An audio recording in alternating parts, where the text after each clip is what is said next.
Ladies and gentlemen, good morning and welcome back to the channel. So I'm here at Daylight Window Tint. I brought down my buddy's Tesla Model S Plaid. So it's here getting tinted. In the meantime, I want to configure a new F-150 that's most likely going to be the next truck that I end up buying or leasing, whatever, acquiring, if you will. I also did some thinking, and I think it might be ideal for me to sell my Silverado to a GM dealership. And in case you guys aren't aware, if you lease a GM vehicle right now, you can only sell it back to a GM dealership if you want to sell it before your lease is up. Before, you know, the pandemic and all that kind of stuff, you were able to sell your leased vehicle to really anybody, private party, or another dealership. If you bought a Ford truck, you can sell it to a GM dealership, vice versa, and really any other dealership you want. But nowadays, all the lease terms from most manufacturers is you can't sell it back to a different dealership. It's gotta be them, not even private party. My only options right now, if I want to get open up my options as far as who I'm selling it to, is to buy it out myself first. But if I do that, I'm paying like $4 grand sales tax. So it doesn't make much sense to do that. I do plan to go around this weekend to somewhere probably a little more inland, away from the coast. Most of the dealerships I went to so far turned me down altogether.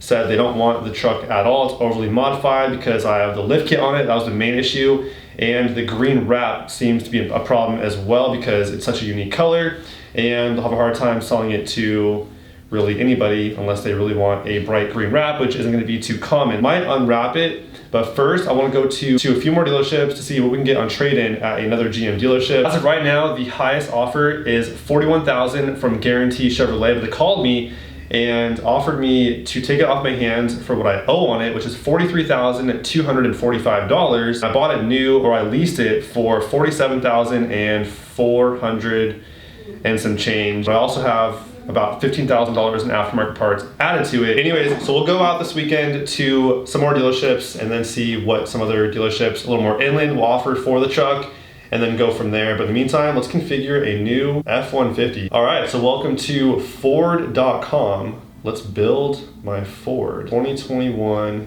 F-150. For some reason, you can't configure a 2022 yet. Not sure why that is, but let's do a 2021. So we'll do a Super Crew, that's the full size, 4 doors.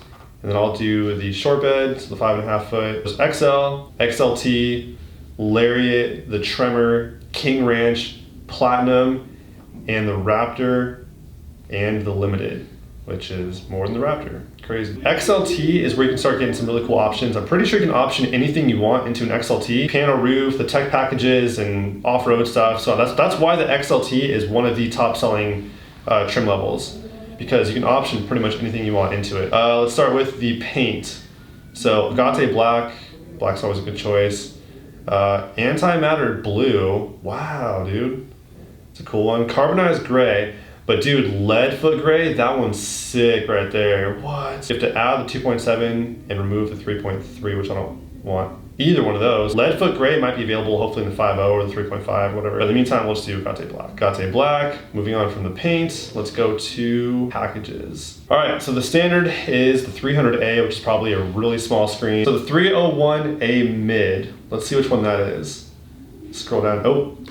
8-inch LCD, we don't want that. The 302A high, I believe, is the one with the 12-inch screen. Scroll down here, and there we go. So 12-inch screen right there. Okay, cool. Yeah, looks good. 400-watt outlet. The zone lighting, LED cornering lamps. Yeah, that's awesome right there. Comes with the Copilot 360 2.0. Pre-collision assist with automatic emergency braking. That's pretty cool. So we get that in that package.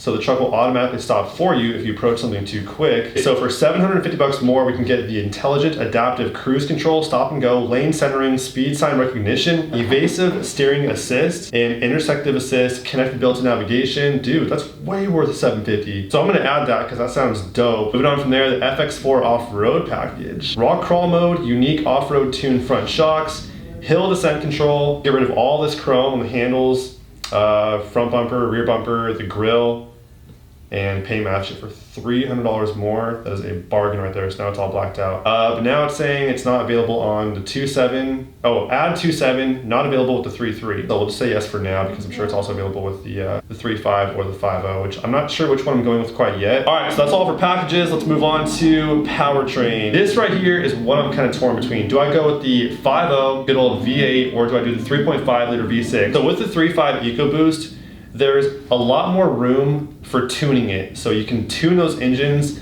to give you more power than you can with the V8 without adding, you know, some bolt-ons to it or some forced inductions or something like that. You can get more out of the EcoBoost. Not to mention it does have more torque, so it might be better for, you know, like city driving or something like that. Honestly, I've heard a lot of great reviews from you guys about the 3.5 liter EcoBoost, so I might honestly go that route. A lot of you guys actually watching actually have the 3.5 EcoBoost already in the latest F-150, so I've heard good reviews about it. Only thing is the sound, right? I've been doing a lot more research on like exhaust options. I've seen some great options all over YouTube of people doing exhaust on the 3.5, and of course it won't sound as good as a V8. I won't argue that one bit, trust me. There's nothing that'll compare to the V8 sound no matter what, but at the same time, it's for what it is. You know, I've seen some good options. Let's do it. 3.5 liter V6 EcoBoost, and then we do want to add the 4x4 option as well. So let's do that, and that increases it by $3,495. Moving on to exterior. So it comes with these 18-inch 6-spoke machined aluminum wheels with gloss black painted pockets. They're actually pretty cool looking, to be honest. I wouldn't mind wrapping those in something like 35 or something like that. Pro Power onboard. Let's add that one right there. Let's see what it increases in price. You have to do the full hybrid power boost if you want that option right there. So we'll go ahead and pass on that. This package includes the LED fog lamps with the LED cornering lamps. These headlights right here are dope, dude. I love those. LED side mirror spotlights. Awesome. Onboard scale with smart hitch, only $650, so that's kind of cool. It tells you what you're like, how much you're towing. Definitely a cool option right there. I don't do enough towing to really find value in that. It could be good for resale, but remote start system with remote tailgate. All right, so we got that included. Reverse sensing system, awesome. So we have parking sensors in the rear and skid plates, 4x4 only. Absolutely would love those. Let's see what it does as far as, it's probably gonna be the FX4 off-road package. Yep, so yeah, so it adds the FX4 off-road package if you want skid plates for $1,000 more, and we get all kinds of cool stuff. Add the FX4 package to it, perfect.